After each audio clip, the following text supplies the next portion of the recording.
नमस्कार, देख रहे हैं भारतवर्ष न्यूज़। मैं हूं आपके साथ खुशबू नैब। मौजूद है इस वक्त राजस्थान की जो राजधानी है जयपुर में। यहां पर जो है चुनावी सरगर्मियां इस वक्त तेज़ हो चुकी हैं। हमारे साथ मौजूद हैं इस वक्त अतुल पाटिल जी, जिनसे हम जाने जो नेशनल स्पोक्स पर्सन हैं और इस वक्त यहां के मीडिया प्रभारी हैं। जानेंगे कि मीडिया में क्या सुर्खियां हैं और क्या जो राजस्थान की जो परंपरा है, जो परिवर्तन की बात की जाती है, क्या वही रहेगा या परिवर्तन हो पाएगा इस बार। अतुल जी, चुनावी सरगर्मियाँ तेज़ हो चुकी हैं इस वक्त। सभी जो नेता राजनेता चुनावी जनसभाएं कर रहे हैं और कांटे की टक्कर जो है यहाँ पर देखी जा रही है। क्या लग रहा है इस वक्त, क्या माहौल है जयपुर में? सभी राजस्थान की जनता को दिवाली बहुत बहुत मुबारक और राम राम सा। देखिए, राज रहेगा, रिवाज बदलेगा। कांग्रेस के नेतृत्व में राजस्थान का हाल सूरत बदलेगा। ये जो गारंटीज़ दी है, ये लोगों के जीवन में बदलाव लाने वाली है, लोगों को व्यक्तिगत और पारिवारिक विकास की तरफ लेके जाने वाली है। हमारे संविधान में हम कल्याणकारी राज्य की बात करते हैं, वेलफेयर स्टेट की, तो उसी को मद्देनज़र रखते हुए जो तकलीफ़ केंद्र सरकार ने महंगाई के रूप में, बेरोजगारी के स्वरूप में, नोटबंदी से नौकरियां गंवाने की वजह से, जीएसटी से मंझोले और छोटे उद्योगों को ख़त्म करने का काम किया था, उसका निजात जो है वो निजात हमने गारंटीज़ के रूप में खुद राज्य सरकार आगे होकर मदद करने का काम किया है। और ये काम करते से आप देखिए, सकल उत्पाद के 9.5% जो था हमारा डेफिसिट था, पैसा इतना कम था, लेकिन इतना करने के बावजूद भी वो 9.5% को हम 3.5% तक ला पाए। यानी कर्जा भी कम किया और लोगों को हमने रोज़गार मुहैया कराया। 1.5 लाख तो रोज़गार सरकारी भर्तियाँ करी हैं और 1.5 लाख के आसपास प्रक्रियाधीन है। किसी के इंटरव्यू हुए, अपॉइंटमेंट आने की, किसी का रिज़ल्ट आया है, कुछ एग्ज़ाम डिक्लेयर हुई है। तो इस स्वरूप से ये 3 लाख और 4 लाख जो है वो निजी संस्थानों में, कंपनियों में नौकरियां दी है।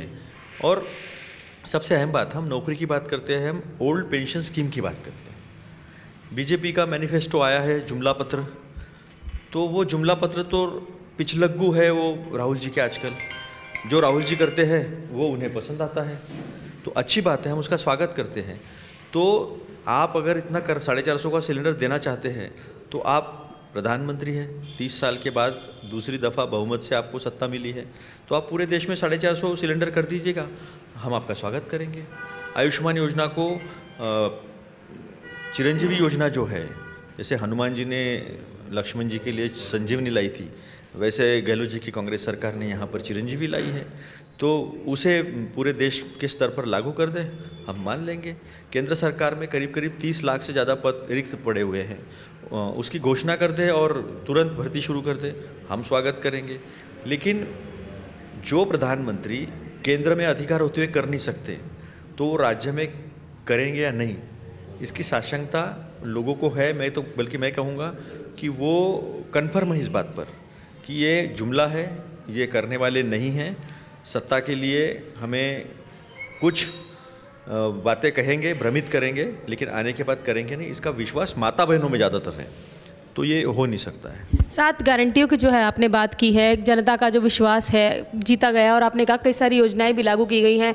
प्रधानमंत्री भी राजस्थान में पहुंचे थे, कल स्मृति ईरानी भी आई थी। लगातार जो है भ्रष्टाचार के आरोप लगाए जा रहे हैं, भ्रष्टाचार जो है बढ़ा है, महिला रेप जो है कांग्रेस सरकार में बढ़े हैं। और कहीं ना कहीं कल स्मृति ईरानी ने भी कहा कि महिलाओं के साथ नाइंसाफ़ी हुई है। और आज जो है यूपी के जो मुख्यमंत्री हैं योगी आदित्यनाथ भी यहाँ पर पहुँचे हैं, हरियाणा के मुख्यमंत्री भी आए थे। लगातार इस तरह की जो बयानबाजी जो की जा रही है, उसको आप किस तरीके से देखते हैं? आप मेरी बहन की तरह है।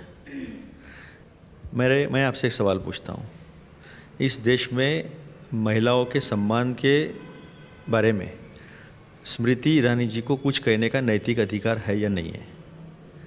क्या मणिपुर की बहनें हमारी बहनें नहीं हैं? उन्होंने पूछना चाहिए था, देश के गृह मंत्री को सवाल पूछना चाहिए था, और वही तीखे अंदाज में पूछना चाहिए था कि आप 3 दिन वहाँ मणिपुर में रहकर आए, लेकिन आपको पता नहीं चला सैकड़ों महिलाओं को विवस्त्र कर वैश्यों के हाथ सौंपा गया सामूहिक बलात्कार करने के लिए।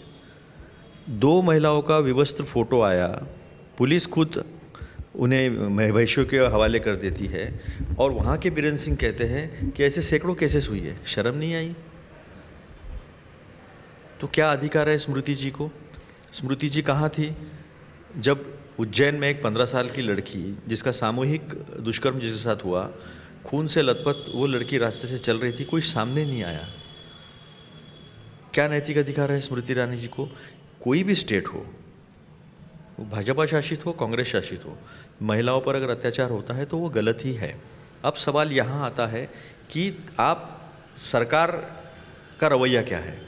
तुरंत यहाँ पर गिरफ्तारियाँ हो जाती है, 53 दिन के अंदर चार्जशीट दाखिल हो जाती है, और महिलाओं के पीछे खड़े रहने का एक साहस जो है वो साहस है सरकार ने दिखाया। स्कूटी क्यों दी जा रही है बच्चियों को? मोबाइल क्यों दिया जा रहा है? आपको पता है जीपीएस डाल देती है बच्चियाँ घर में, मैं इस गाड़ी में बैठी हूँ, पुलिस के पास इमीडिएट कांटेक्ट हो जाता है। भाजपा ने क्या प्रचार किया है कि इस पे पोन देखा जाता है, लड़कियाँ बिगड़ती है।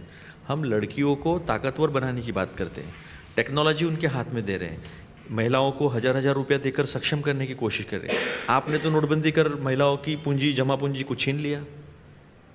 आज हम उनके हाथ में पैसा दे रहे हैं तो महिला तो पैसे बर्बाद नहीं करती है। महिला तो पैसे घर में जब तकलीफ होती है, कोई अड़चन पैदा होती है, तो महिला वो पैसा डिब्बे में से जो बाहर निकलता है ना, वो जैसा देश अड़चन में होता है तो आरबीआई निकलती है, तो हर महिला एक आरबीआई है अपने अपने परिवार की, तो वो पैसा खर्चा करती है। हम इधर ताकत देने की बात करते हैं, हम चार्जशीट जल्दी दायर कर देते हैं, हमारी पुलिस तुरंत एक्शन ले लेती है, और आप महिलाओं को लेकर इस तरह गिर जाते हो चुनाव के लिए कि आप इस तरह का प्रचार करते हैं। हम भी कहते हैं कि मध्य प्रदेश में होता है तो आपने भी तुरंत कार्रवाई करनी चाहिए। क्या हुआ मुझे बताइए, उज्जैन के लड़की कहाँ गए वो? जिस दिन योगी जी यहाँ पर थे उस दिन बीएचयू की एक आईआईटी की लड़की जिसके साथ दुष्कर्म हुआ, आगरा में एक महिला के साथ दुष्कर्म हुआ, सामूहिक रेप हुआ उसके साथ, हनुमानगढ़ी में अयोध्या के एक नागा साधु का खून हुआ। कहाँ है योगी जी? आपने क्या कार्रवाई की वो बताइए ना। आप तो हिंदू मुसलमान करने से आपको फुर्सत नहीं है। क्या लग रहा है कि जनता ये जो जाति धर्म से ऊपर उठकर वोट करेगी, या कहीं ना कहीं जो मतदान से एक दिन पहले या 2 दिन पहले कहीं ना कहीं वोटर्स के माइंड में जाति और ये समीकरण बने रहेंगे? देखिए, देश संविधान से चलता है। रही बात हिंदू धर्म की, हिंदू मुस्लिम सिख ईसाई हम सब है भाई भाई, ये नारा था हमारे स्वाधीनता संग्राम का। सब ने इस देश की आज़ादी में बराबरी का योगदान दिया है। फिर 800 साल तो यहाँ मुस्लिम राज था, 200 साल बरतानी क्रिश्चियन राज था, तो हिंदू धर्म को खतरा नहीं हुआ।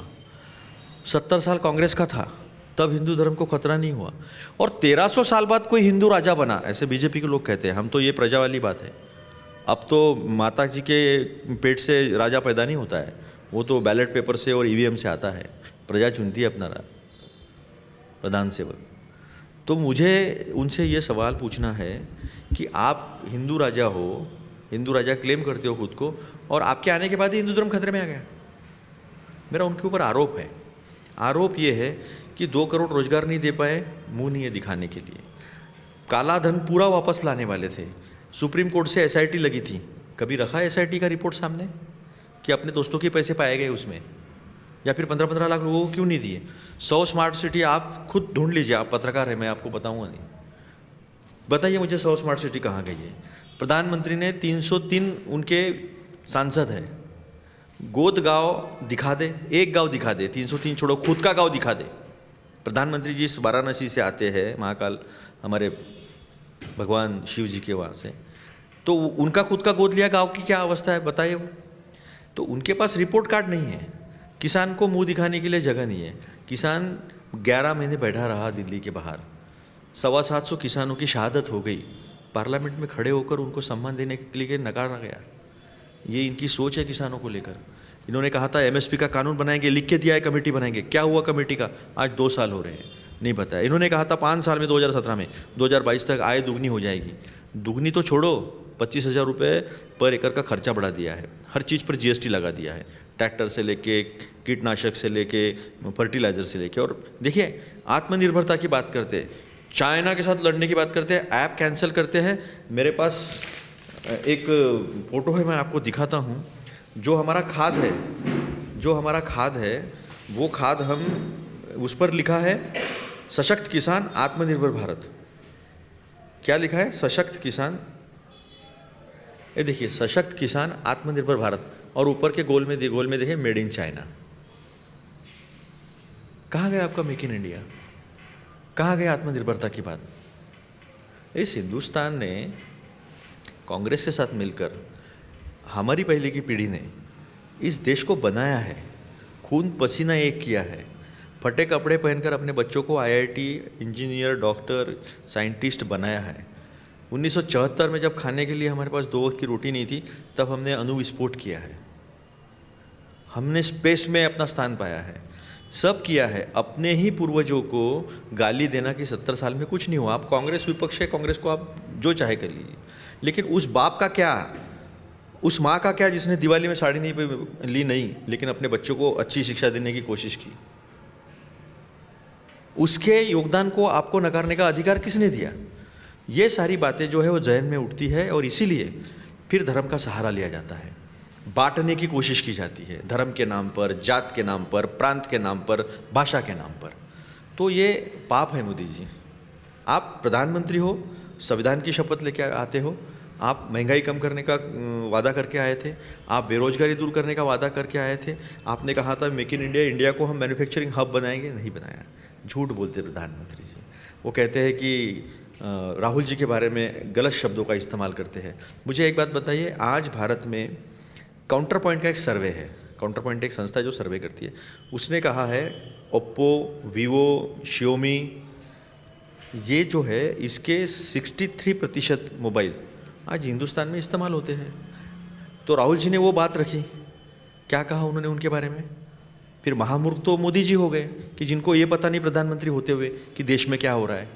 देश में चाइना के साथ हमारा व्यापार $100 बिलियन से ज़्यादा घाटे में है, यानी इतनी आयात बढ़ी है। फिर सिर्फ टिकटॉक को बंद करके आप दिखाना चाहते हैं कि हम चाइना से लड़ रहे, 2000 स्क्वायर किलोमीटर की ज़मीन लेके बैठे हैं। आपने कसम खाई थी, मैं कसम खाता हूँ देश बिकने नहीं दूंगा, रोज एक ही PSU बेच रहे हैं। ये पहले प्रधानमंत्री है 70 साल में जिन्होंने PSU एक तो बनाई नहीं। अटल बिहारी वाजपेयी जी ने तो भी 3 PSU बनाई थी, इन्होंने एक भी कंपनी खड़ी नहीं की, लेकिन बेची सारी है, और सारी मुनाफे वाली कंपनियां बेची है। तो ये एक निकम्मी सरकार है, असफल सरकार है, इसीलिए ये गाली गलौज पर उतर कर आए हैं। आज तक प्रधानमंत्री पद की गरिमा है, हमें भी अभिमान होता है अपने देश के प्रधानमंत्री कहीं जाते हैं। प्रधानमंत्री चुनाव में आकर ये कहते हैं कि ऐसी बटन दबाइए कि फांसी लग जाए। अरे वो गांधी परिवार ने 2-2 शहादत दी है, नेहरू जी 10 साल से ज़्यादा जेल में रहे। आपकी उनके प्रति नफरत हम समझ भी लेंगे, लेकिन आप अपने मतदाताओं को जिन्होंने इतना प्यार दिया है उन्हें कहते हो ऐसी बटन दबाओ फांसी लग जाए। अरे सुरक्षा देना ये आपका संवैधानिक अधिकार है। चलो आप विपक्ष को जो कहना है कहो, लेकिन प्रधानमंत्री पद की गरिमा को तो इतना मत गिराओ जितना इन्होंने गिराया है। सुबह मुंह खोलते से झूठ शुरू होता है। क्या ज़रूरत है प्रधानमंत्री जी को इतना झूठ बोलने की? लेकिन ये झूठ बोलना अपने लोगों की प्रताड़ना है, और वो मोदी जी रोज करते हैं। राजस्थान की जनता समझती है, राजस्थान की जनता को पक्का पता है। राहुल जी की गारंटी धरातल पर सच्चाई में उतरती है। जो गहलोत जी ने कहा है वो होने वाला है। हमने OPS का दिया, हमने 100 यूनिट तक फ्री बिजली दी, 200 यूनिट तक सारा सरचार्जेस वगैरह हमने हटा दिए जो रेगुलेटरी अथॉरिटी लगाती है। और बिजली जो महंगी हुई है उसका कारण है अदानी 2 रुपये का कोयला 10 रुपये में बेचता है। पावर जनरेशन इक्विपमेंट उनके भाई विनोद अदानी चाइना से दुबई लाते, दुबई से यहाँ एक्सपोर्ट करते हैं, उसका ओवर इन्वॉइसिंग हुआ, वो 2 रुपये की चीज़ 20 रुपये में देते हैं। ये सब चीज़ें जोड़कर बिजली का बिल बनता है, और वो जो रेगुलेटरी अथॉरिटी है वो राज्य सरकारों को कहती है कि आपको इतने में ये बिजली बेचनी पड़ेगी। तो ये अदानी टैक्स, मोदानी टैक्स जो है, मोदी प्लस अदानी टैक्स जो है, ये आम जनता भर रही है, उसमें से भी निजात देने की कोशिश की है। तो हर चीज़ जो है हमने की है। मोबाइल देकर महिला सुरक्षा का काम हुआ है। आप महिला, आप जानते हो GPS क्या होता है। एक नॉलेज बेस उनका बढ़ाने की कोशिश की गई है। आप यूट्यूब पर जाइए, आपको कोई भी दुनिया का कोई भी सब्जेक्ट डाल दीजिए, आपको उसका अच्छे से अच्छा टीचर का लेक्चर मिल जाएगा।